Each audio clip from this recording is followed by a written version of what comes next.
fisiknya, sehingga saling terkait. Next, jenis-jenis lemak. Pertama, ada lemak jenuh. Lemak ini umumnya padat pada suhu kamar dan ditemukan terutama dalam produk hewani seperti daging, mentega, dan produk susu tinggi lemak. Yang kedua, lemak tak jenuh tunggal. Lemak ini cair pada suhu kamar dan ditemukan dalam minyak zaitun, alpukat, dan kacang-kacangan. Mereka dianggap lebih sehat untuk jantung daripada lemak jenuh. Ketiga, lemak tak jenuh ganda. Lemak ini juga cair pada suhu kamar dan banyak ditemukan dalam ikan berlemak seperti salmon, sarden, dan tuna, serta dalam biji-bijian dan minyak nabati seperti minyak canola dan minyak kedelai. Mereka juga dikenal baik untuk kesehatan jantung. Keempat, lemak trans. Lemak ini diproduksi melalui proses hidrogenasi dan ditemukan dalam makanan olahan seperti makanan cepat saji, kue-kue kering, dan makanan ringan. Konsumsi lemak trans harus diminimalkan karena dapat meningkatkan resiko penyakit jantung dan lainnya. Next. Berikutnya ada fungsi lemak. Pertama, fungsi lemak yaitu sebagai sumber energi, pembangunan sel tubuh, pembangunan hormon, dan pelindungan organ. Oke, lanjut. Di sini ada metabolisme lemak. Jadi metabolisme lemak ini dimulai dari proses pemecahan atau liposis dan permunian atau beta oksidasi untuk mendapat energi dikenal sebagai metabolisme lemak. Proses ini dimulai dengan pemecahan trigliserol menjadi gliserol.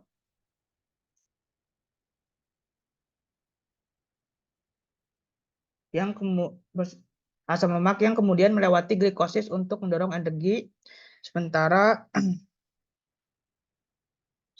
asam lemak dikirim ke mitokondria untuk dioksidasi. ATP dihasilkan dari asam lemak jenuh yang dioksidasi melalui tahap dehidrogenasi, hidratasi, dan pemotongan rantai karbon asam lemak. Selain itu, proses sintesis lipid dapat menghasilkan lemak dari asam lemak menjadi trigliserol. Nah, lanjut di sini ada proses pencernaan lemak. Setelah makanan masuk ke dalam usus, makanan berlemak masuk dalam usus, tubuh pun mencernanya. Setelah itu diubah menjadi misel atau enzim lipase yang disekresikan menjadi pemecah lemak, menjadi trigliserida. Pencernaan lemak dalam usus kecil juga dibantu oleh cairan empedu yang mengemulsifikasi trigliserida lemak menjadi agar kecil, yang menggunakan enzim lipase memecah lemak menjadi asam lemak dan trigliserida. Kemudian setelah pencernaan, asam lemak dan trigliserida bergabung untuk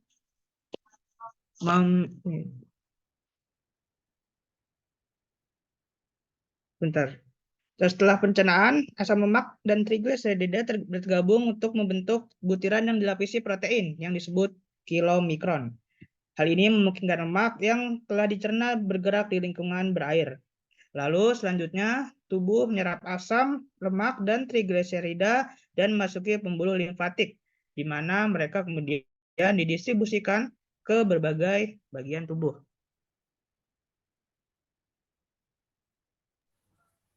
Berikutnya adalah penyakit yang dihasilkan lemak. Penyakit jantung. Penyakit jantung, lemak berlebihan, dapat diet, terutama lemak, jauh, dan trans dapat meningkatkan risiko penyakit jantung dengan meningkatkan kadar kolesterol jahat dalam darah dan menyebabkan penyumbangan pembuluh darah. Yang kedua ada obesitas, konsumsi berlebihan lemak, terutama lemak jenuh dan trans dapat menyebabkan penumpukan lemak dalam tubuh yang merupakan faktor risiko utama untuk obesitas. Yang ketiga ada hiperlipidemia, merupakan kondisi di mana terdapat kadar lemak darah yang tinggi termasuk kolesterol dan asupan lemak yang tidak sehat dapat meningkatkan risiko terjadinya hiperlipidemia. 4. Ada diabetes tipe 2. Lemak yang berlebihan dalam tubuh dapat mengganggu sensitivitas insulin yang dapat menyebabkan diabetes tipe 2. Yang kelima, ada mudah depresi, meskipun tidak langsung menyebabkan oleh lemak. Penelitian telah menunjukkan bahwa diet tinggi lemak, terutama lemak jenuh, dapat meningkatkan resiko depresi. Next. Akibat kelebihan dan kekurangan lemak pada tubuh. Kelebihan lemak dapat menimbulkan obesitas yang merupakan faktor resiko dalam penyakit kardiovaskuler karena dapat menyebabkan hipertensi dan timbulnya diabetes. Selain itu, konsumsi lemak jenuh berlebihan akan membuat kandungan kolesterol dalam darah meningkat. Hal ini juga akan memberikan efek buruk untuk arteri jantung. Jika sudah terjadi kerusakan arteri, maka bisa menyebabkan masalah pada otak dan ginjal. Kekurangan lemak dapat menimbulkan pengurangan ketersediaan energi. Karena energi harus terpenuhi, maka terjadilah katabolisme atau perombakan protein. Cadangan lemak yang semakin berkurang akan sangat berpengaruh terhadap berat badan, berupa penurunan berat badan. Kekurangan asam lemak akan berpengaruh terhadap tubuh, berupa gangguan pertumbuhan dan timbulnya kelainan pada kulit. Next. Berikut adalah tabel angka kecukupan gizi.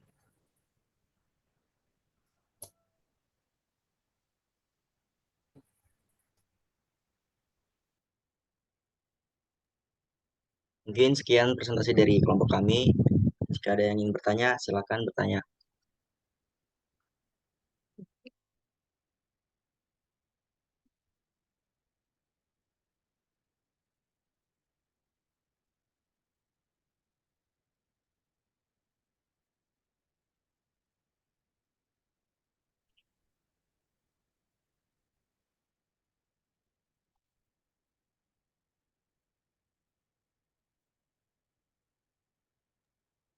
Ya, silakan.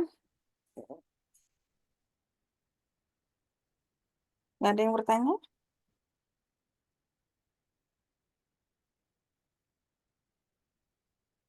Coba jangan terima kasihnya yang diperlihatkan, yang lainnya, biar teman-temannya bisa melihat apa yang perlu ditanya. Nah, mungkin yang penyakit. Coba yang penyakit.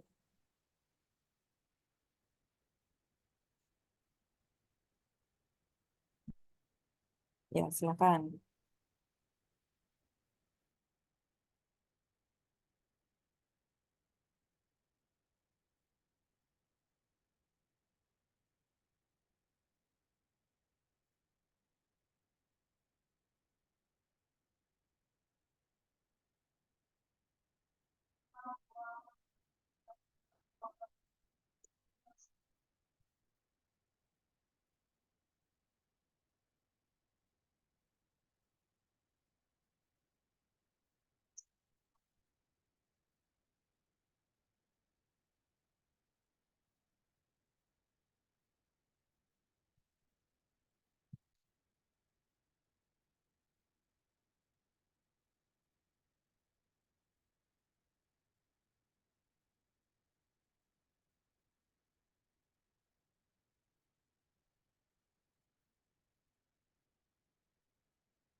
Izin Bu, saya pengen bertanya.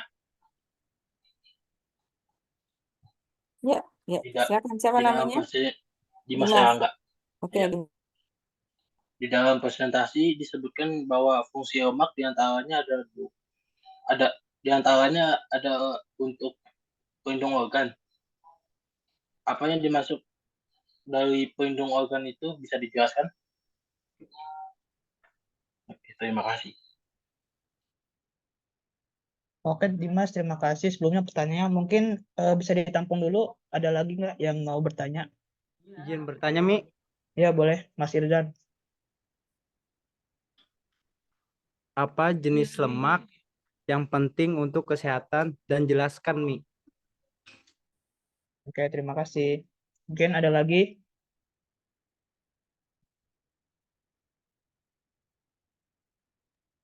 Izin bertanya, udah nggak masih.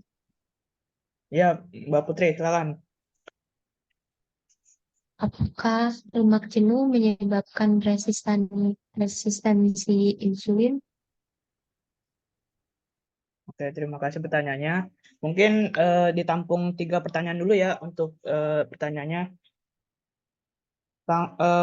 Di sini saya mau menjawab pertanyaan dari Mas Dimas. Tadi kan dia bilang kalau misalnya fungsinya tuh ada pelindung organ tuh apa gitu kan jelasannya. Nih, di sini. Pelindung organ disuruh menjelaskan. Nah, di sini lemak itu berperan selain dia sebagai sumber energi, dia berperan dalam untuk memelihara kulit, rambut, terus melindungi organ penting seperti ginjal, liver, dan organ reproduksi. Lemak juga menjaga badan tetap hangat dan melindungi organ-organ vital seperti otak, ginjal, jantung, dan usus dari luka, cedera, dan menahan agar tetap pada tempatnya. Ya, semoga pertanyaannya terjawab ya. Untuk pertanyaan kedua, Bentar, bisa diulang Dimas jawabannya tadi? Bisa, Bu. Apa coba gimana kesimpulannya? Pelindung organ lemak berperan dalam memelihara kulit, rambut, melindungi organ penting seperti ginjal, liver, dan organ reproduksi.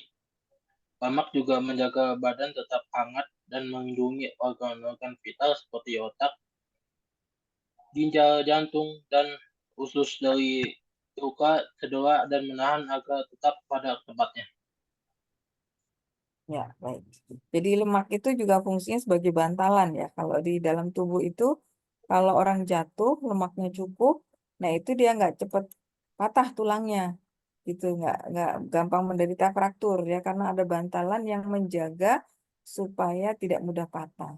Maka resiko baiknya kalau orang yang agak gemuk itu ya, dia cukup mampu untuk mencegah apa namanya patah tulang kalau dia jatuh dibandingkan yang lebih kurus ya. Kalau orang yang cenderung kurus itu biasanya lebih mudah patah tulangnya kalau dia jatuh. Nah, itu keuntungannya kalau memiliki bantalan lemak yang cukup. Itu ya, menambah saja. Silakan lanjut jawaban pertanyaan berikutnya. Baik, di sini saya akan menjawab pertanyaan dari Irzan Januar. Tadi pertanyaannya, apa jenis lemak yang penting untuk kesehatan? Dan jelaskan. Oke, jawabannya jenis lemak yang penting untuk kesehatan adalah lemak unsaturasi, lemak omega 3, dan lemak transunsaturasi. Lemak unsaturasi adalah lemak yang tidak terkait dengan protein atau gulon yang memiliki beberapa fungsi penting untuk kesehatan seperti menyediakan energi, menyediakan nutrisi, menyediakan senyawa yang penting bagi kesehatan. Lemak omega 3. Lemak omega 3 adalah lemak yang penting untuk kesehatan otak dan sistem imun. Yang ketiga, lemak transunsaturasi adalah lemak yang penting untuk kesehatan kulit dan rambut. Gimana Mas Irjan? Apakah jelas jawabannya? Jelas, Gung.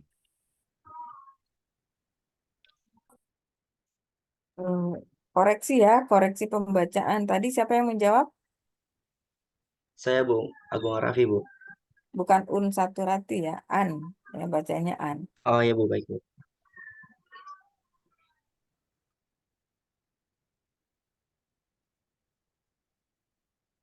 lanjut di sini mungkin saya akan menjawab dari pertanyaan Mbak Putri ya.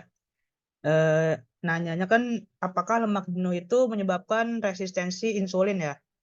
Jadi jawabannya tuh jadi lemak jenuh itu menyebabkan resistensi insulin dan menyebabkan diabetes tipe 2. Nah, kesimpulannya tuh jadi apa ya? Lemak jenuh tuh menyebabkan resistensi insulin, terus membran sel yang sehat mengandung setidaknya 50% asam lemaknya dalam bentuk asam lemak jenuh. Sehingga kesimpulannya tuh memang lemak jenuh menyebabkan resistensi insulin. Semoga jawaban tadi menjawab pertanyaannya ya. Baik, Mas, terima kasih. Oh, gimana Putri? Diulang jawaban, kesimpulan jawabannya tadi? Jadi lemak jenuh itu dapat menyebabkan resistensi insulin dan menyebabkan diabetes tipe 2. membran sel yang sehat mengandung setidaknya 50% asam lemaknya dalam bentuk asam lemak jenuh, sehingga lemak jenuh dapat menyebabkan resistansi insulin.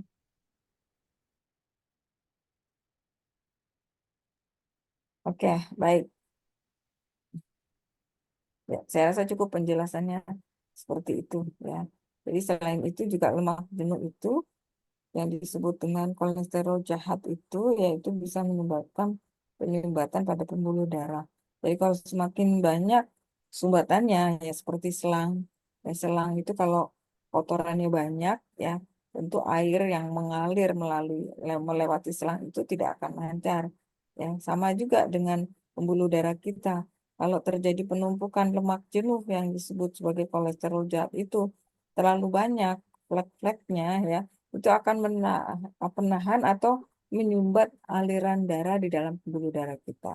Akibatnya terjadi penyakit-penyakit kardiovaskuler ya yang berkaitan dengan pembuluh darah termasuk hipertensi, ya, serangan jantung mendadak, kemudian juga stroke.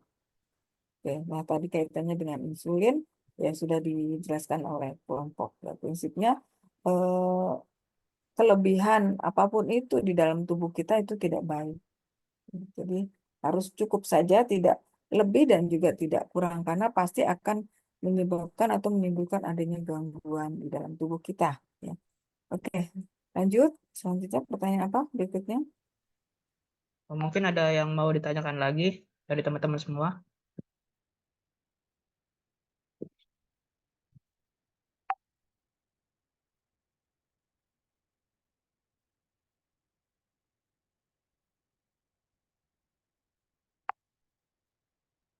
Ya, kalau tidak ada, coba kita lihat slide-nya dulu, PPT-nya dari awal.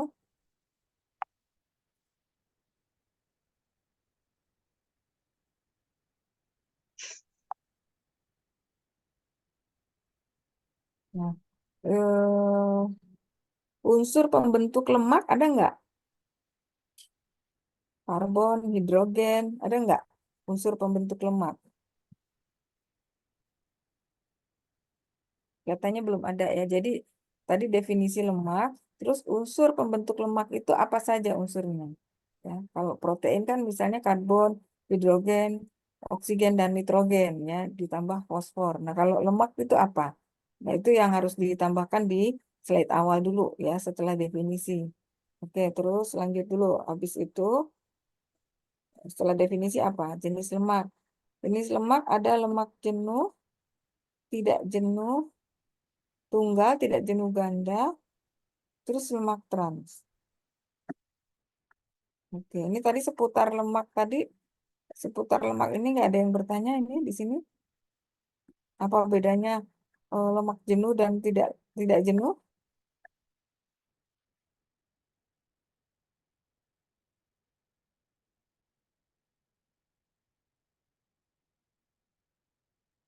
Yakin tidak ada yang bertanya di sini?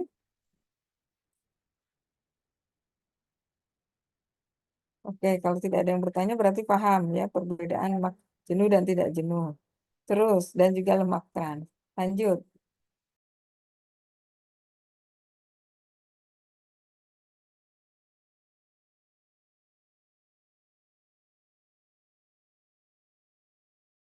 Maaf Bu, share screen-nya bergerak gak ya? Ya, sekarang posisinya di jenis lemak. Berarti belum itu ya, ntar saya share screen ulang deh Bu. Soalnya ini sini nge-freeze Bu.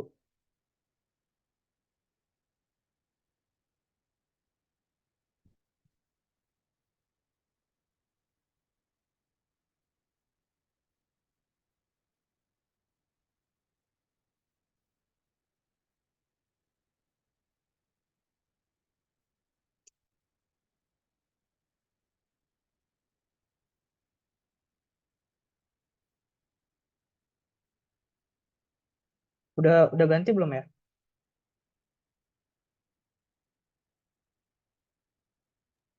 Udah Mi, udah gerak Ya. Mi.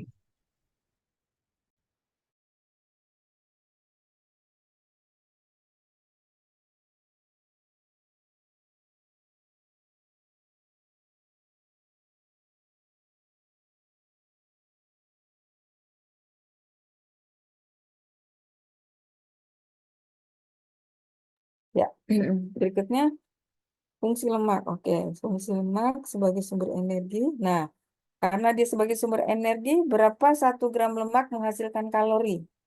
Ada nggak informasinya? Kalau karbohidrat, dia di presentasi awal, 1 gram karbohidrat berapa kalori? 4 kalori, Bu. 4 kalori. Kalau protein, protein kan sudah juga 1 gram protein berapa kalori?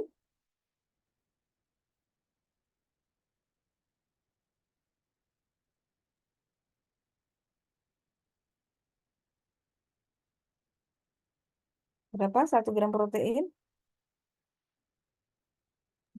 9 kalori. Berapa? Berapa Putri? 9 kalori. Protein, bukan. Kelompok protein harus bisa menjelaskan. Ada nggak di PPT-nya protein kemarin? Maaf. Nah, berapa Siti? Yang kelompok protein siapa? Nanti perbaikannya ditampilkan ya, yang protein kan kemarin ada perbaikan tuh. Berapa kalori? 1 gram protein. Ini basic dari ilmu gizi ya, harus hafal.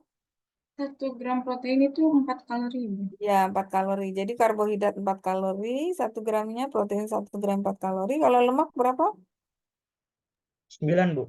Lemak 9 9 kalori, Bu. Nah, jadi ditambahkan di PPT-nya ya, karena ini sangat penting. Ya, Bu, Nah, siap, karena Bu. dikatakan zat gizi makro, karbohidrat, protein, lemak itu menghasilkan kalori. Nah, menghasilkan kalorinya itu beda-beda setiap gramnya.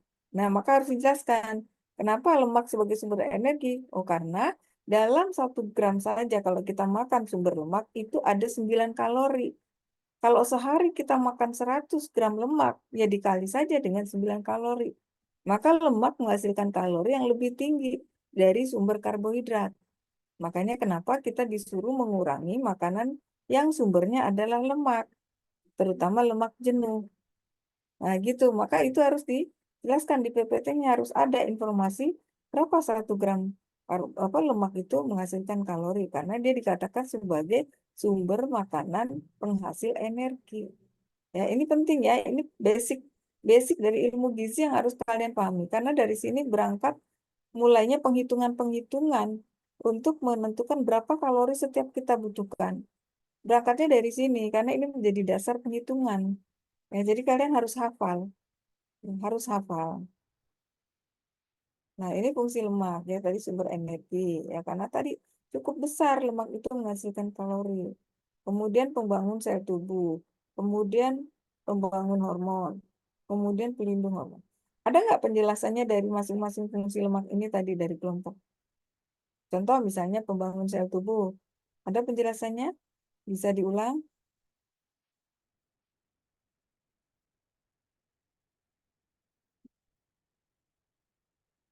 Kelompok lemak?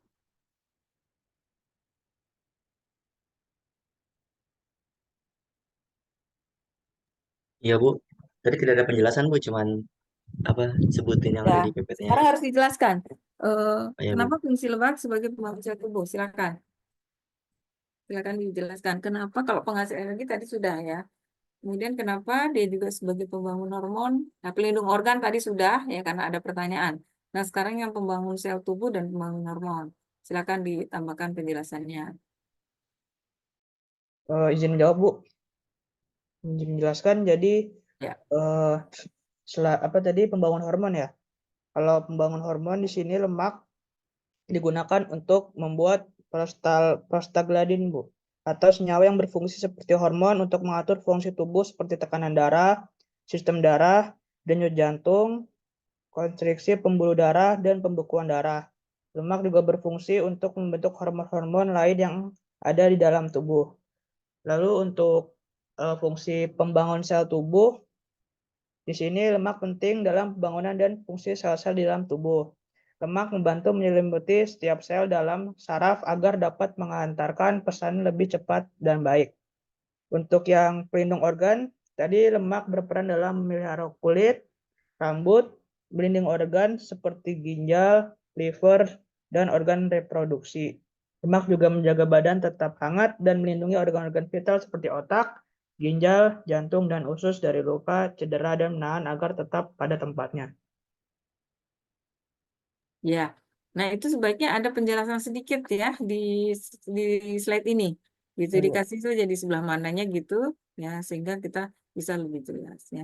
Nah, kalau terkait dengan pembentukan hormon ini ya. Jadi di dalam tubuh kita ini kan banyak sekali hormon ya, termasuk adalah hormon pertumbuhan, hormon perkembangan. Hormon pertumbuhan dan perkembangan ini sangat juga dipengaruhi oleh adanya lemak. Karena produksi hormon itu dipengaruhi dengan adanya lemak. Maka lemak itu bukan suatu zat gizi yang harus kita hindari. Ya, justru kita butuhkan. Jadi jangan kita mengatakan bahwa eh, nggak boleh makan makanan yang mengandung lemak. Salah, ya bukan nggak boleh, tapi membatasi. Ya. Bukan untuk dihindari, tapi dibatasi. Kenapa? Karena fungsinya dalam bangun hormon. Nah, salah satunya adalah misalnya hormon yang penting adalah hormon pertumbuhan perkembangan. Tanpa adanya lemak, orang nggak bisa tumbuh dan berkembang. Anak-anak akan kecil terus, nggak bisa tumbuh, tidak bisa bertambah tumbuh dan kembangnya tanpa adanya lemak. Termasuk organ reproduksinya tidak akan berkembang tanpa adanya lemak. Nah, pada wanita ya menars ya usia pertama kali haid itu ditentukan dengan komposisi lemak di dalam tubuh.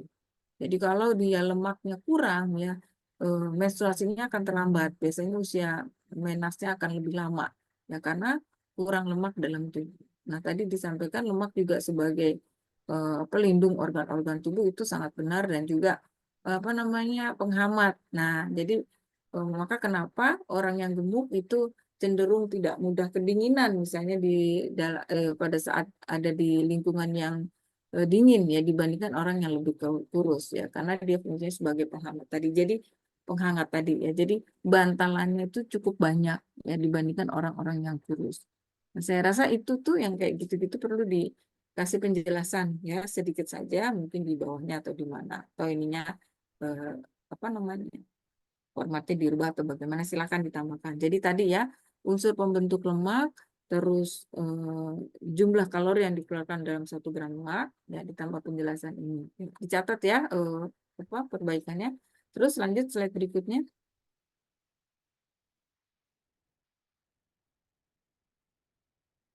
Nah, ini bagus ya, sudah ada metabolisme lemak.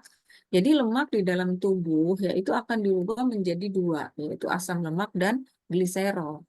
Ya, kalau karbohidrat akan diubah menjadi glukosa supaya dia bisa masuk ke dalam sel-sel tubuh yang membutuhkan. Nah, protein itu akan dirubah menjadi apa? Akan dirubah menjadi eh, apa kelompok protein? Protein akan dirubah menjadi apa? Metabolisme sudah ditambah belum? Perbaikannya kemarin yang belum ada metabolisme protein eh, mana kelompok Iya, sudah Bu, sudah sudah ditambah. oke ya jadi apa protein menjadi apa ditambahnya di dalam tubuh itu proses metabolismenya Asam amino, Bu. iya menjadi asam amino ya jadi kalau protein dirubah menjadi asam amino kalau lemak dirubah menjadi asam lemak dan gliserol.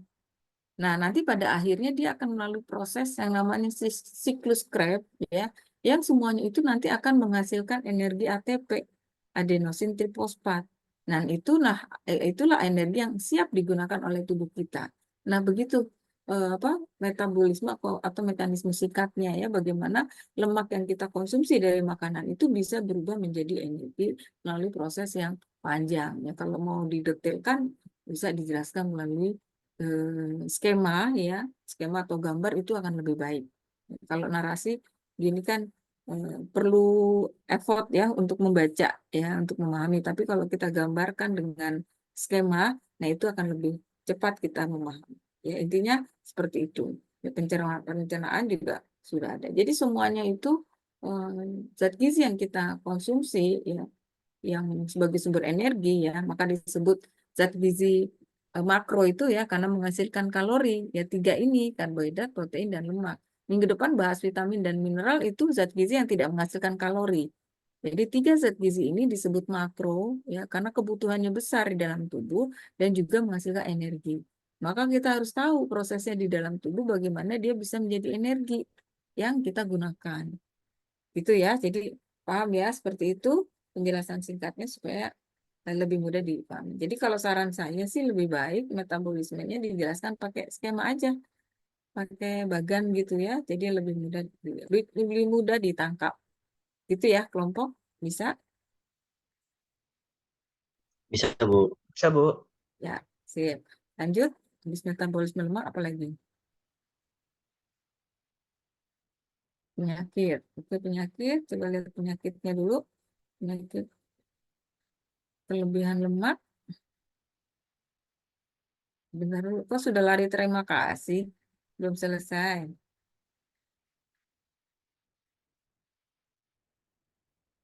Lanjut yang penyakit dulu, penyakit. Ya, penyakit ya. Nah, ini penyakit kelebihan lemak ya, lebih kepada kelebihan lemak. Kalau penyakit karena kekurangan lemak ada nggak?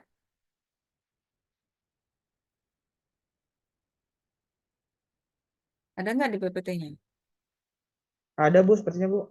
Mana? Bentar. Nggak ada.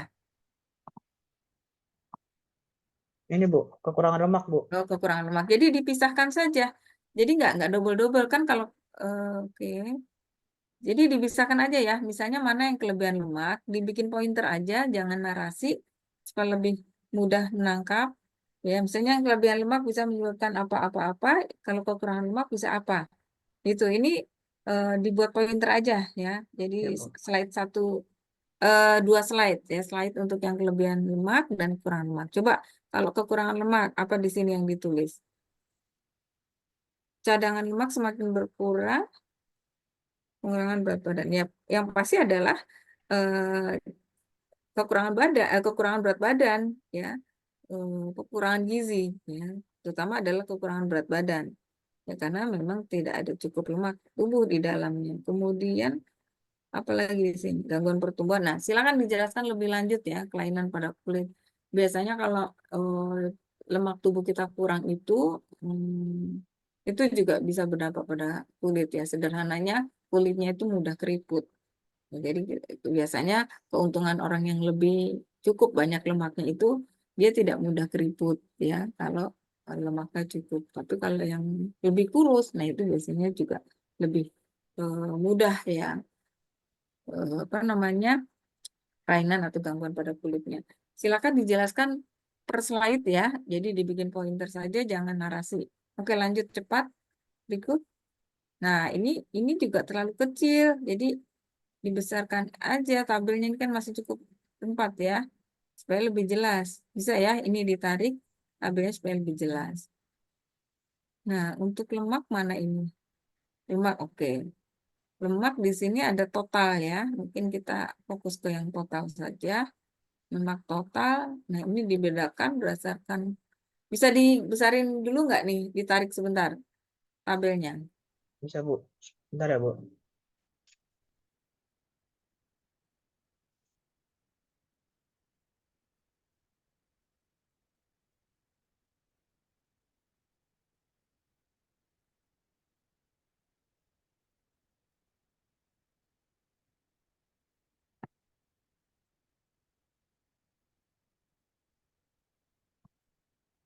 Nah, nanti judulnya ditaruh di atas saja. Ya, Bu. Siap, Bu. Nah, oke, nah ini kan lebih jelas ya. Kita lihat ke total lemaknya. Hmm.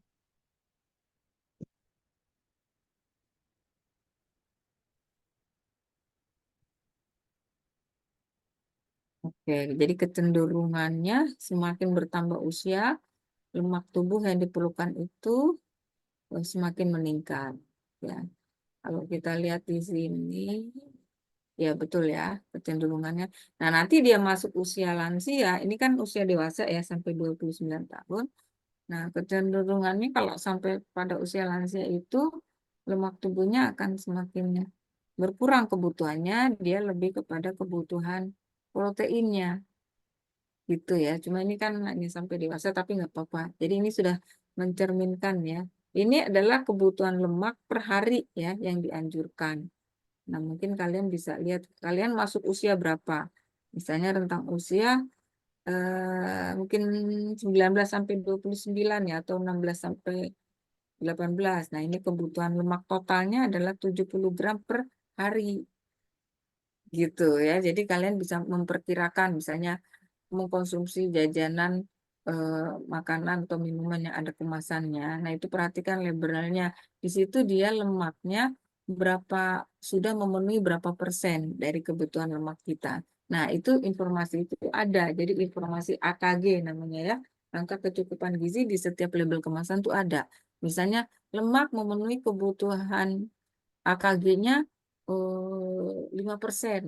Nah, berarti 5% dari kebutuhan kalori dari lemak kita sudah terpenuhi kalau kita mengkonsumsi, menghabiskan makanan atau minuman tersebut yang ada di kemasan itu, gitu ya. Jadi kita bisa menghitung. Berarti kalau sehari saya habis, katakanlah misalnya susu ya, susu kemasan itu ya, dalam satu kotak kemasan itu dia sudah terpenuhi misalnya 5% lemak, misal. Berarti kalau saya sehari minum 3 kotak ini, nah berarti sudah sudah terpenuhi berapa ya? 5% dikali 3 ya, kali yang ada tercantum di situ AKG-nya. Nah, itu bisa berarti 15% ya dikali kebutuhan kita. Nah, itu jadi kita bisa mengukur. Belum lagi kalau ditambah kita makan ya. Terus ditambah lagi kita jajan yang lainnya. Nah, itu untuk informasi-informasi itu untuk penting ya supaya kita bisa mengukur konsumsi harian kita itu sudah seberapa banyak ya, kalori yang dihasilkan dari setiap zat gizi terutama yang makro ya yang menghasilkan kalori.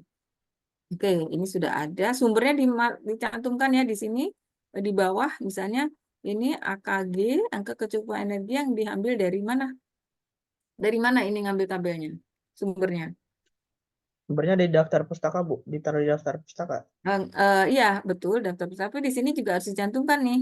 Siap, Bu. Misalnya Permenkes ya. Angka kecukupan gizi misalnya menurut Permenkes tahun berapa, nomor berapa misalnya. Gitu ya. Ya, Bu. Jadi kalau tabel-tabel kita mengutip tabel itu semua ya nanti kalau kalian bikin laporan itu harus ada dicantumkan sumbernya di bawah. Jadi akurat gitu. Orang yakin bahwa oh ini diambil dari sumber yang benar gitu ya. Dan di atasnya kasih judul. Oke, lanjut. Terus oh langsung daftar pustaka ya. Iya, Bu. Sudah. Coba kita lihat daftar pustakanya. Nah, silakan memberikan masukan teman-teman yang bisa kira-kira kesalahannya di sini apa dari sumber pustaka ini. Nah, silakan. Nggak apa-apa ya supaya semuanya tahu. Ya. Belajar itu penuh dengan kesalahan itu wajar. Kalau nggak salah nggak perlu kuliah. Silakan, ada yang bisa ngasih masukan dari daftar pustaka ini kira-kira salahnya di mana? Penulisannya. Ayo dicermati semuanya.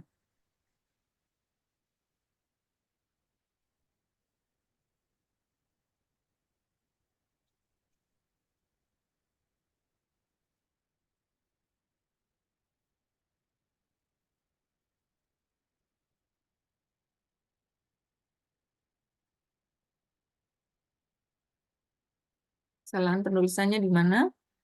Ini Bu, yang dari sumber dari artikel, maksudnya kayak nama halaman websitenya, terus tahun, tanggal terbit artikelnya, judul artikel, terus tanggal diakses artikelnya itu kapan, sama tautan dari artikelnya. Jadi Sama apa? Sama apa? Sama tautan artikelnya, link artikelnya. Masih ada yang kurang. Masih ada yang kurang dari Jasmine sampaikan tadi. Nah, apa yang kurang lagi? Tadi sudah benar. Jadi tautan artikel ini mungkin tautan ya. Ini tautan nih ya. TTP ini tautan kan.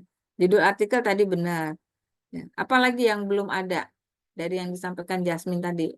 Yang paling penting. Nama penulis sama nama Iya, redaksi. penulis. Betul ya, penulis ya.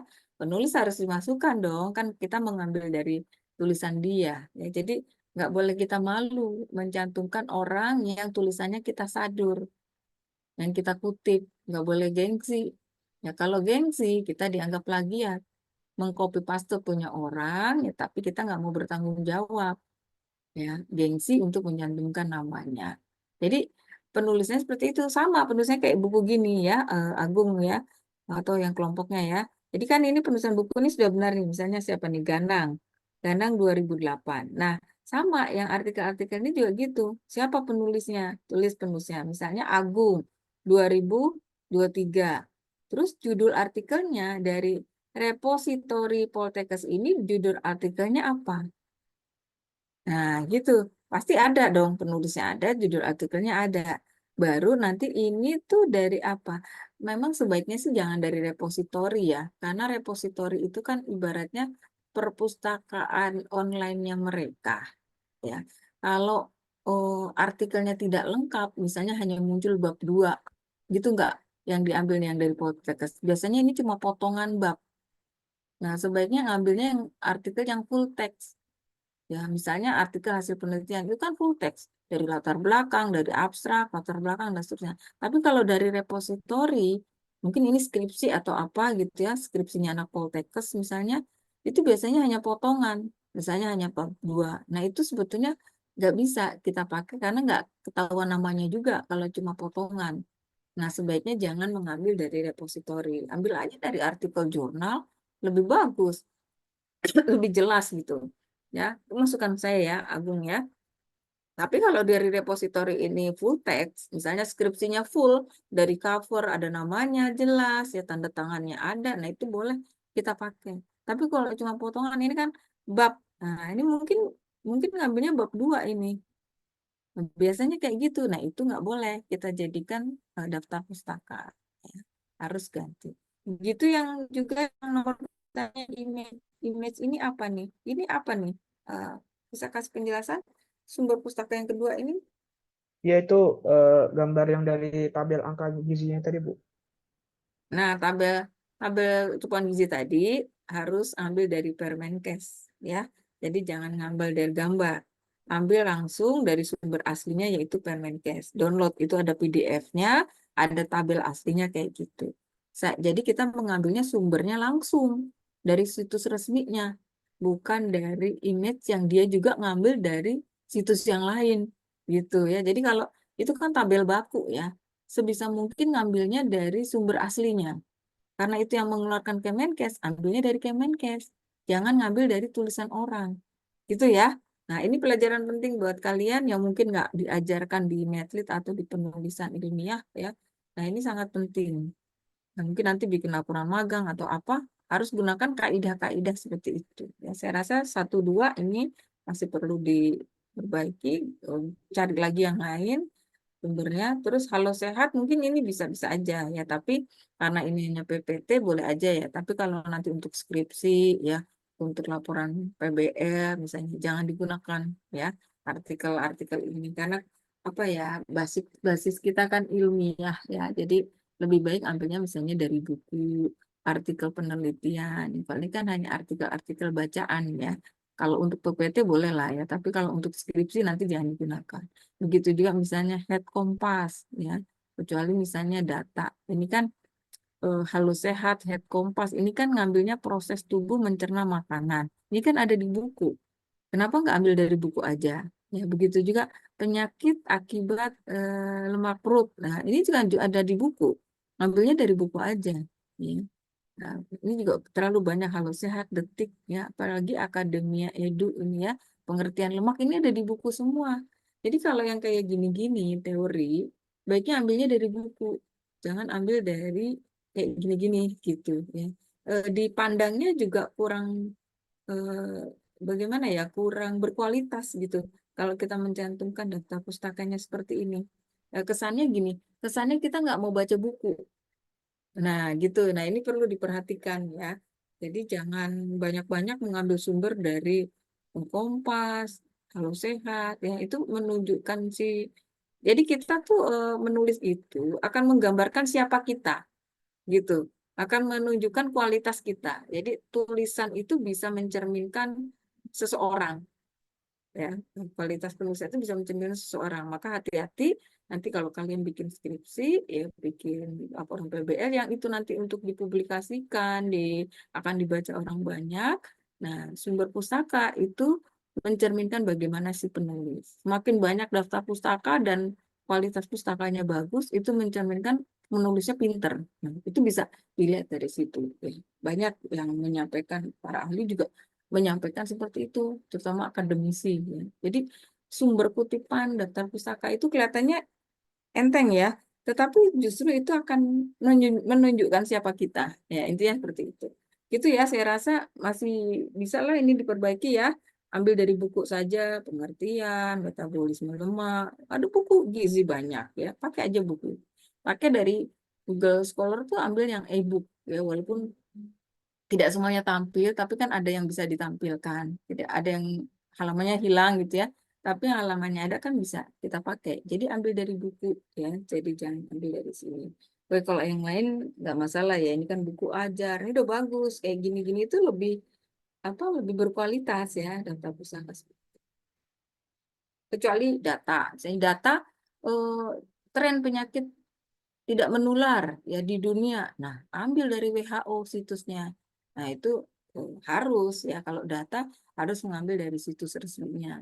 Data dari Riskesdas. Nah, tampilkan sumbernya dari Riskesdas tahun berapa. Misalnya. Jadi kalau data itu harus dari sumber langsung. Nggak boleh dari orang lain ya.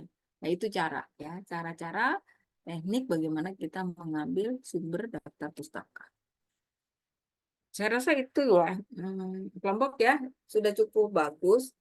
PowerPoint-nya tadi penambahan-penambahan informasi penting ya untuk melengkapi materi tentang lemak. Gitu ya, silakan diperbaiki kelompok. Mungkin dari saya sedikit ada tambahan. Ini boleh di stop share ya, diperbaiki dulu. Minggu depan nanti semuanya materi-materi yang kalian presentasikan yang sudah diperbaiki sebelum UTS itu sudah harus ada di link Google Drive ya yang sudah dikirim gitu ya. Oke, saya menambahkan sedikit aja terkait dengan lemak ya.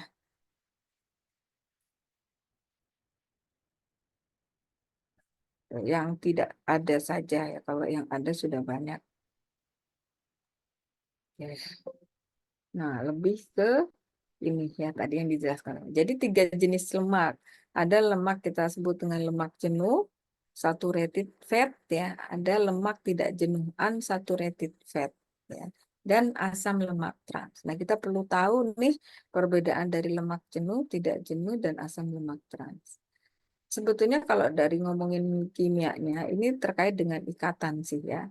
Jenuh itu karena jenuh dengan ikatan hidrogen, itu kalau bahasa kimianya. Tapi kita lebih ke perbedaan secara umum ya, lemak jenuh saturated fat. Kita sebut atau asam lemak jenuh saturated fatty acid namanya ya. Jadi kalau lemak jenuh ini adalah jenis lemak yang dia berperan untuk meningkatkan kolesterol di dalam tubuh kita, kolesterol dalam darah. Jadi di tubuh kita itu sudah ada kolesterol. Tubuh kita itu memproduksi kolesterol. Jadi tanpa kita mengkonsumsi kolesterol dari makanan, tubuh kita ini sudah memproduksi sendiri kolesterol. Nah, kenapa kolesterol yang diproduksi di tubuh kita ini bisa meningkat? Nah, meningkat itu adalah karena pola makan kita yang banyak mengandung kolesterol. Nah, itu yang menyebabkan kolesterol tubuh kita menjadi meningkat. Nah, khususnya adalah yang kita sebut dengan LDL, low density lipid ya, kolesterol jahat namanya. Gampangnya LDL itu kolesterol jahat. Kenapa disebut jahat? Nah, karena kalau dia berada di dalam tubuh itu bisa menyebabkan penumpukan atau penimbunan lemak tubuh di dalam pembuluh darah. Maka dia disebut kolesterol jahat. Nah, kita dapatkan kolesterol jahat ini di dalam produk makanan itu apa saja? Bisa kita temukan dalam produk lemak, hewani, dan nabati. Ya, kalau lemak hewani tentu sudah jelas jeroan, ya, lemak-lemak gajih-gajih pada daging, ya, baik itu daging sapi, kambing, atau dari hewan-hewan unggas. yang ada lemaknya, ya misalnya bagian paha yang banyak lemaknya. Nah, itu lemak hewani, ya, jeroan apalagi ya. Dan juga dari nabati, misalnya minyak kelapa sawit yang sering digunakan untuk menggoreng sehari-hari. Ya, terutama penjual-penjual. Kalau kita mau sehat, gorengnya jangan pakai lemak minyak kelapa sawit. Gunakan yang hanya minyak kelapa saja tulisannya. Atau minyak lain, kedelai, ya minyak jagung misalnya ya, minyak biji bunga matahari, tapi itu mahal ya, dan biasanya hanya untuk tidak boleh dalam suhu tinggi. Tapi sekarang banyak dijual minyak kelapa dan minyak kedelai. Itu yang bisa menjadi alternatif kita mendapatkan minyak goreng yang lebih sehat. Tapi harganya 1,5 kali lipat dari harga minyak kelapa sawit biasanya yang beredar di pasaran, yang banyak digunakan sehari-hari. Nah, itu lemak jenuh ya. Jadi disebut kolesterol jahat itu karena itu tadi penyebabnya. Kemudian ya, secara bentuknya lemak ini cenderung dalam bentuk padat ya pada suhu kamar. Nanti kalau dia agak panas sedikit dia mencair. Itu ciri-ciri fisiknya. Nah, ini contohnya tadi ya, minyak kelapa sawit, daging merah, susu, mentega, ya itu mengandung lemak jenuh. Nah, kemudian lemak tidak jenuh yang disebut unsaturated fat. Nah, lemak tidak jenuh ini ada lemak tidak jenuh tunggal, ada juga yang ganda. Ya, yang tunggal itu disebut MUFA, yang mono unsaturated fatty acid.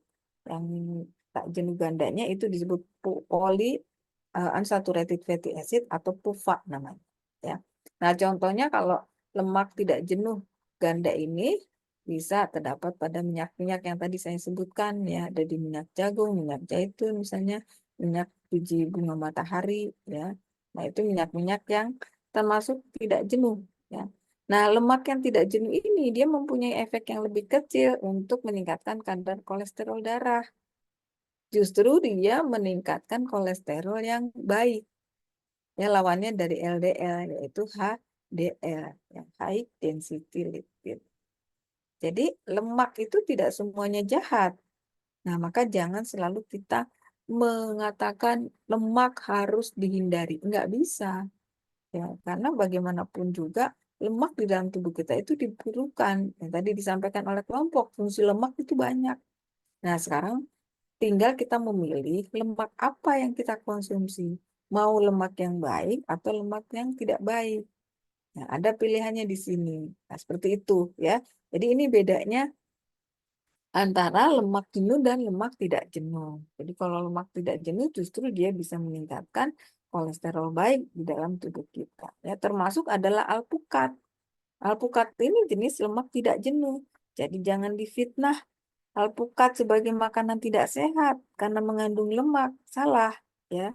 Jangan bilang jangan makan alpukat nanti gemuk. Nah, itu salah ya. Justru alpukat ini banyak sekali manfaatnya untuk kesehatan tubuh kita. Termasuk dia juga antioksidan juga. Terutama lemak tidak jenuhnya ini. Ya, jadi jangan salah kaprah. Kita harus memahami dulu bahwa tidak semuanya lemak itu jahat. Itu ya. Kalau gorengan, ya tergantung yang digoreng. Yang digunakan minyaknya minyak apa. Ya, ditambah lagi bahan bakunya apa. Kan gitu ya. Jadi semuanya boleh saja dimakan, hanya tidak berlebihan. Semua yang kita makan kalau dia kurang atau kelebihan itu pasti dampaknya buruk. Ya, semuanya pakai aturan. Ya, boleh sekali-kali makan misalnya apa namanya? Makanan siap saji, ya, tapi jangan terlalu sering, jangan menjadikan itu kebiasaan. Intinya seperti itu.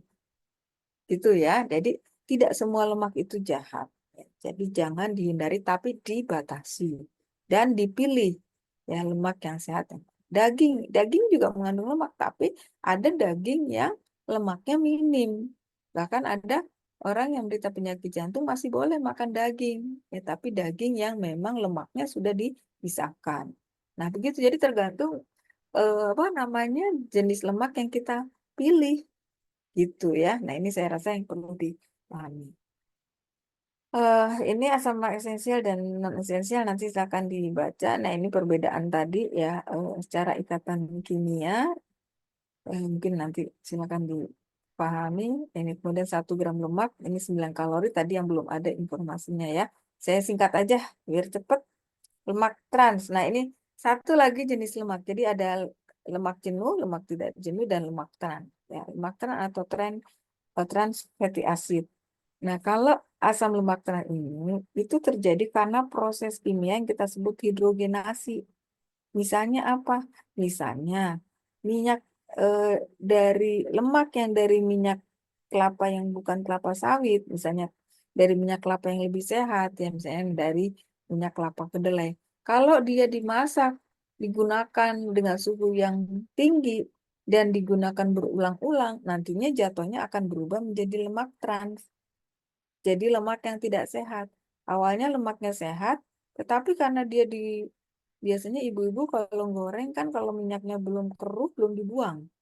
Nah, batasannya tuh paling enggak tuh 2 kali lah ya. Kalau sudah lebih dari itu bisa berubah menjadi lemak trans. Nah, lemak ini yang akhirnya juga apa namanya berdampak tidak baik dalam tubuh kita. Nah, salah satu contoh yang lainnya adalah margarin atau mentega. Ini juga merupakan jenis lemak trans, ya. Nah, ini kita mengkonsumsi margarin mentega terlalu berlebihan, ini juga akan meningkatkan LDL karena dia salah satu jenis lemak trans. Nah, hati-hati di menjelang Lebaran ini.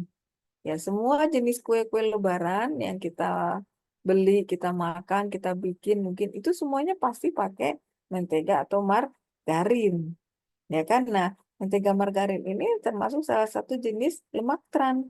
Jadi konsumsinya jangan sampai kebanyakan, jangan berlebihan karena dia bisa meningkatkan kolesterol jahat, LDL. Nah, gitu ya. Ini tantangan Lebaran nih sekarang. Kemana-mana kuenya sama ya.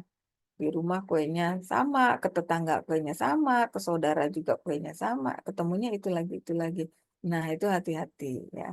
Roti, roti-roti, kue-kue bolu itu pasti pakainya mentega margarin ya. Jadi boleh dimakan silakan tapi jangan berlebihan gitu ya. Nah, ini jenis-jenis lemak yang kita perlu tahu ya. Nah, saya rasa itu tadi yang mungkin informasinya belum terlalu lengkap ya. Ini fungsi sudah ada. Nah, sifat lemak. Nah, ini mungkin tambahan juga tadi yang belum ada di PPT. Sifat lemak adalah mengapung pada permukaan air. Jadi kalau ada air yang ada apa namanya seperti percikan yang mengapung, nah itu kemungkinan dia ada lemaknya karena memang lemak itu tidak bisa menyatu dengan air ya. Jadi dia juga tidak larut dalam air. Nah, kemudian mencair pada suhu tertentu ya. Jadi salah satunya adalah bentuknya padat dalam suhu kamar, tapi kalau suhunya meningkat sedikit, dia biasanya akan cair. Dan kita bisa lihat ya minyak-minyak yang di dalam kemasan itu kadang-kadang kalau dijual di supermarket biasanya beku ya. Nanti sampai rumah, suhu di rumah kita mungkin berbeda dengan suhu di supermarket atau minimarket yang pakai AC ya, yang selalu dingin. Nah, begitu sampai rumah dia cair. Nah, itu salah satu sifat lemak. Nah, sifat yang penting berikutnya ini melarutkan vitamin A, D, E, dan K. Ya. Mungkin di PPT harus ditambah ya, ini sifat lemak karena ini sangat penting. Maka kenapa lemak itu jangan dihindari? Karena fungsinya ini melarutkan vitamin A, D, E, dan K. Kalau kita makan sayuran yang banyak mengandung vitamin A, tapi tidak ada lemak di dalam tubuh kita, ini nggak bisa larut. Artinya tidak bisa tubuh menggunakan vitamin A untuk diproses. Kan sayang. Nah, itu makanya kenapa lemak itu bukan suatu zat gizi yang dihindari. Karena dia masih punya fungsi yang ini nih penting. Kalau sampai kita makan sumber vitamin A banyak, ya tetapi tubuh tidak bisa mengabsorpsi karena kurang lemak dalam tubuh kita bisa defisiensi vitamin A malah kekurangan vitamin A yang dampaknya cukup banyak ya terutama adalah gangguan pada proses penglihatan. Begitu juga A, D, E, dan K. Jadi fungsi lemak ini sangat penting di dalam tubuh. Jadi bukan zat gizi yang dihindari, tapi dibatasi. Nah, menurut pedoman gizi seimbang, berapa kita boleh mengkonsumsi lemak? Atau ada 3 jenis yang harus dibatasi menurut pedoman gizi seimbang? Apa saja? Coba harus tahu nih orang Kesmas nih, anak-anak Kesmas nih, nanti kalau edukasi di masyarakat harus tahu pedoman gizi seimbang. Ada 3 jenis makanan yang harus batasi penggunaannya apa saja?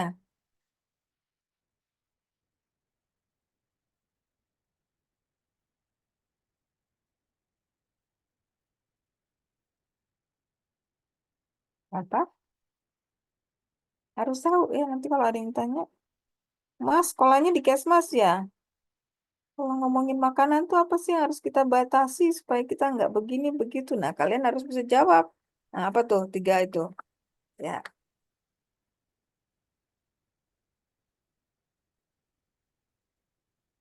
halo? Ini bukan, Bu. Manis, asin, dan berlemak. Ya, apa tuh? Manis, asin, dan berlemak itu? Bahan makanannya apa namanya? Bahan pangannya?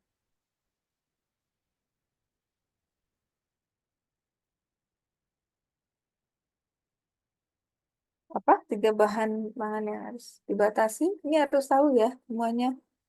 Makanya harus sering-sering baca, ya, baca-baca artikel, info-info pengetahuan lewat YouTube, webinar-webinar di YouTube itu diikuti. Apa? Ayo melengkapi tadi sudah benar tapi kurang pas, masih kurang pas. Dari Asmi tadi. Gula ya, Bu. Gula, garam. Satu lagi? Satu lagi apa ya? Minyak bukan. Ya, singkatannya apa? Singkatannya apa? Disingkat apa tuh? MSC. Bukan. MSC. MSC salah satu jenis bahan tambahan pangan, ya, bahan tambahan pangan yang mengandung garam. Itu contohnya. Apa? Singkatannya kita harus membatasi 3 jenis bahan pangan itu. Ayo, harus ketemu. Dan berapa? GGL, Iya, GGL. Apa tuh GGL? gula, garam, lemak. Iya, gula, garam, lemak, atau minyak. Berapa pembatasannya, Tri? Bagus. Kan tinggal googling aja kok. Berapa gula yang boleh kita konsumsi atau pembatasannya berapa sehari itu? Ini lagi bulan puasa, kalian buka puasa. Nah, harus tahu tuh berapa batasannya menggunakan gula dalam 1 hari. Gula berapa? Garam berapa? 50 gram. Gula 50 50 gram, Bu. Nah, 50 gram tuh berapa sendok? 4 4 sendok sendok makan, Bu. sendok makan. 4 sendok makan. Terus berikutnya gula, garam, Garam 5 5 gram. 5 sendok gram. itu 1 1 sendok sendok. teh. Sendok teh. teh. Terus satu lagi apa? Lemak, minyak. Boleh berapa kita mengkonsumsi setiap hari? 67 gram. Nah, berapa sendok itu 67 gram? 5 sendok makan. 5 sendok makan.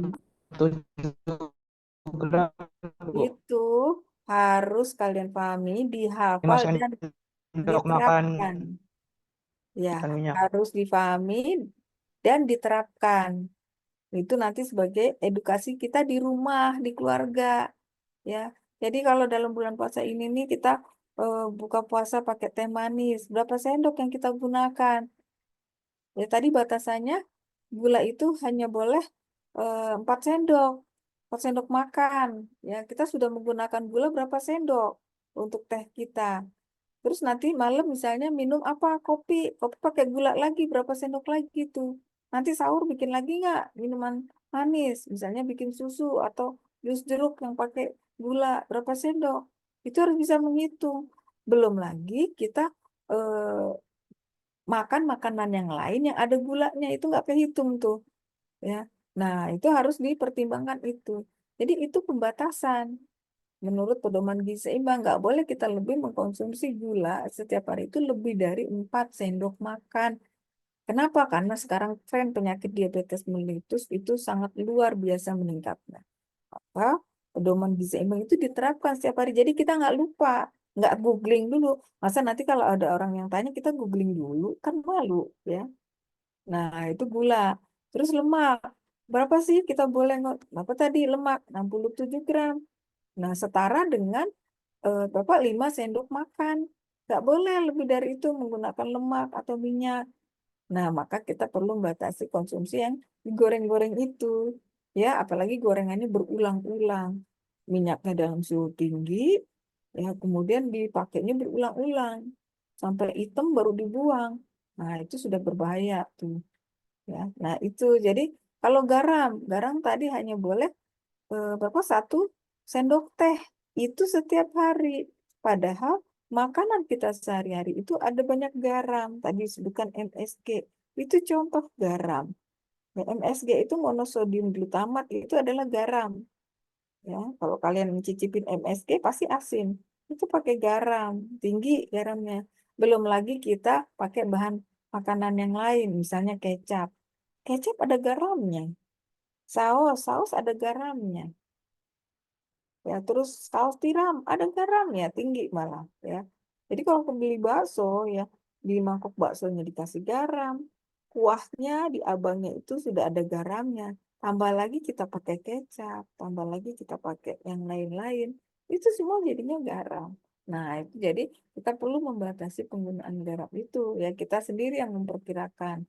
Jadi jangan setiap kali itu selalu garam itu apa namanya banyak gitu ya, karena pembatasannya hanya boleh 1 sendok teh. Kenapa? Karena kaitannya dengan peningkatan tekanan darah di dalam tubuh kita. Sekarang trennya penyakit hipertensi itu juga luar biasa. Maka kita dianjurkan untuk membatasi konsumsi garam.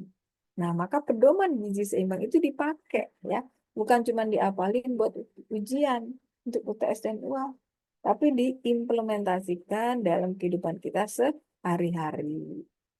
Gitu ya. Nah, lebih gampang lagi kita bisa menerapkannya pakai piring makanku.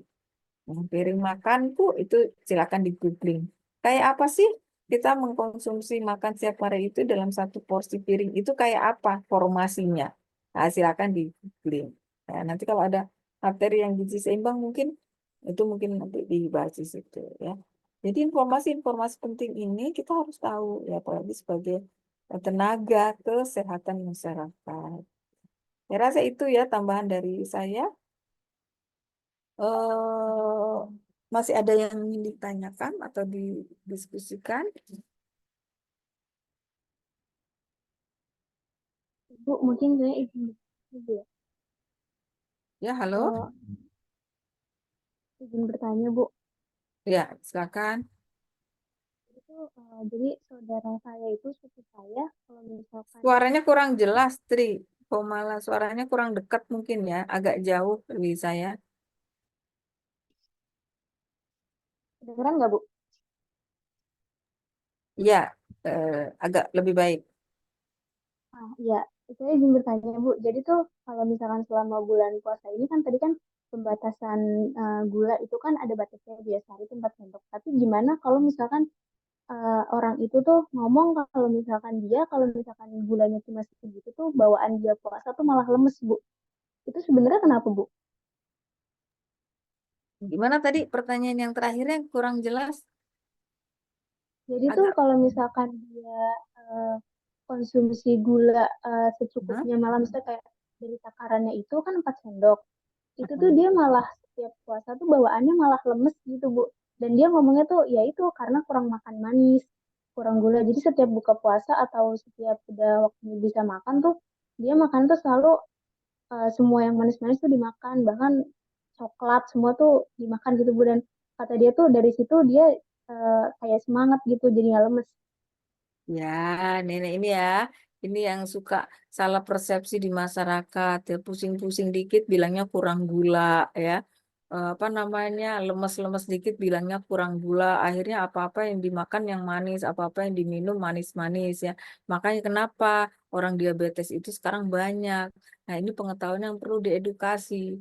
Hipoglikemi itu bisa terjadi karena gula darah di dalam tubuh kita bisa jadi memang kurang, jadi support apa namanya asupan ke sel-sel darah kita termasuk yang ke otak itu juga kurang. Tapi bukan hanya karena gula itu di dalam tubuh kita itu tidak dibutuhkan.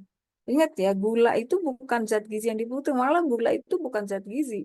Ya, gula itu tidak dibutuhkan oleh tubuh kita. Kenapa? Karena semua makanan yang menghasilkan kalori di dalam tubuh kita itu akan dirubah menjadi gula darah. Ingat kan proses metabolisme yang sudah kita pelajari?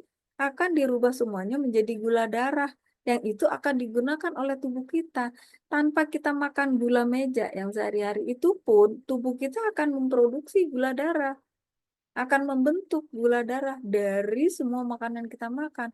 Jadi kalau tadi dia lemes-lemes ya memang karena puasa. Ya begitu dia buka, dia nggak lemes lagi karena sudah makan makanan yang mengandung kalori tadi dirubah oleh tubuhnya menjadi gula darah.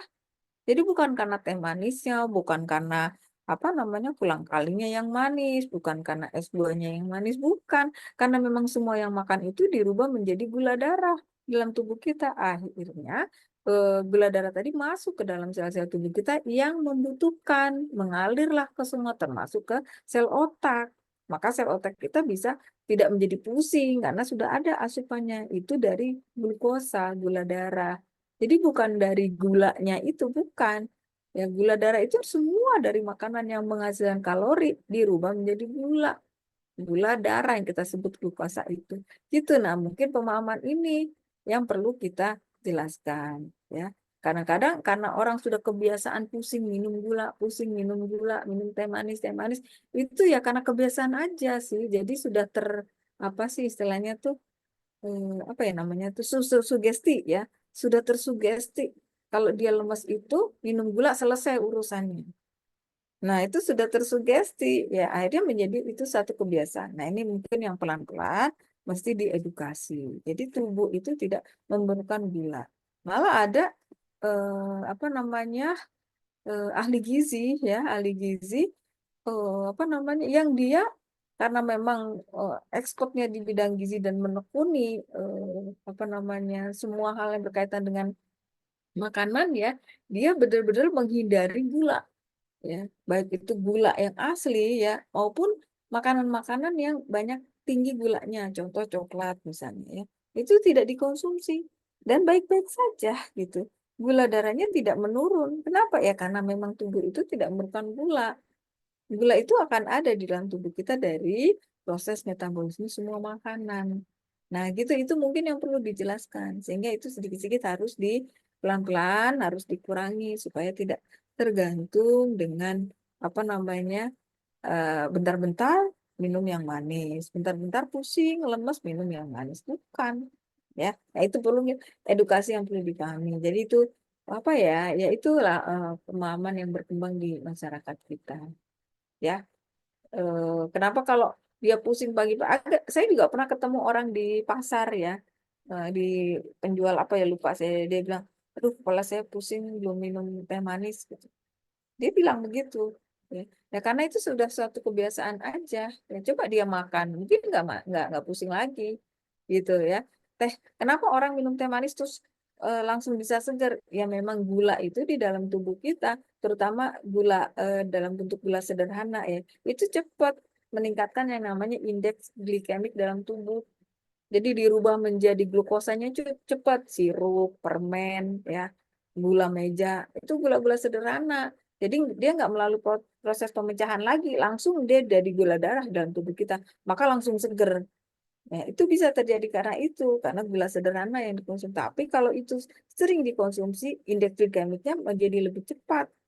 Nah, itu menjadi dampak pada eh, kemampuan insulin yang tidak cukup mampu untuk apa namanya merubah bukan merubah membantu glukosa darah masuk ke dalam sel karena saking tingginya. Jadi makanan-makanan atau minuman yang mengandung gula sederhana yang cepat dia meningkatkan kadar gula darah dalam tubuh yang disebut dengan indeks glikemik itu ya, termasuk sirup, gula meja ya, itu cepat dia meningkatkan kadar gula darah, maka dia cepat merubahnya dalam tubuh. Nah, itu kalau sering dikonsumsi tidak bagus ya. Maka kalau orang diabetes kan suka dikasih gulanya tuh bukan gula meja ya, dia gula yang sudah diproses yang kalorinya sangat rendah gitu ya. Nah, khusus untuk gula apa penderita penyakit diabetes banyak di pasarannya kalorinya sangat kecil gitu ya. Jadi itu saya rasa mungkin edukasi yang perlu dan mungkin juga perlu kita pahami juga. Jadi nanti di keluarga juga kita bisa memberikan pemahaman. Tadi faktor kebiasaan yang seperti itu harus dihilangkan karena sekarang diabetes itu ngeri loh ya, di tempat saya itu penyakit diabetes itu semakin banyak. Bahkan orang-orang kampung di desa yang tadinya baik-baik segar bugar sekarang begitu ketemu tiba-tiba kakinya sudah membusuk ya, sudah terjadi komplikasi dan lain-lain. Cepat sekali ininya apa namanya komplikasinya.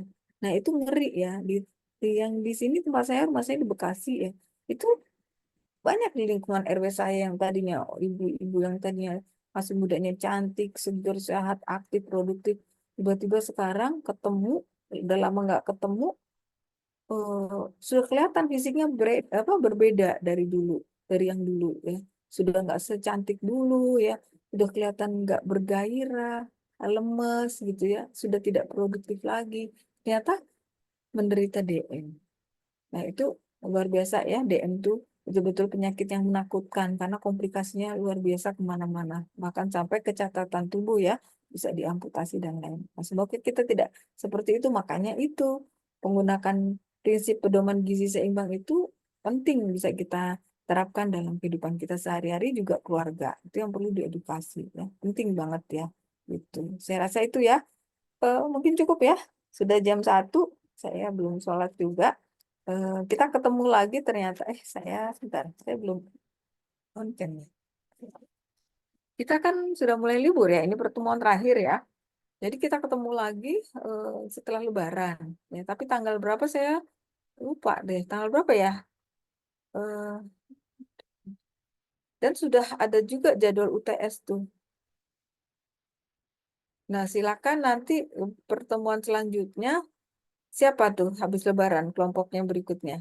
Ini kan sudah sampai ke lemak ya. Berikutnya apa? Vitamin ya? Atau mineral dulu? Siapa? Vitamin, Bu. Vitamin. Vitamin kelompoknya siapa? Alifah. Ya. Alifah sama? Alifah, Desma, sama Mutiara. Oh, Desma dan Mutiara. Ya, silakan ya. Masih cukup waktu banyak untuk mempersiapkan PPT-nya yang selengkap mungkin. Jangan lupa daftar pustakanya, nulisnya sudah harus benar ya. Karena tadi sudah belajar dari teman-teman yang sebelumnya. Jadi semoga semakin ke sana tuh PPT-nya akan semakin lebih baik. Ya. Jadi koreksinya nggak terlalu banyak. Ya. Oke, saya rasa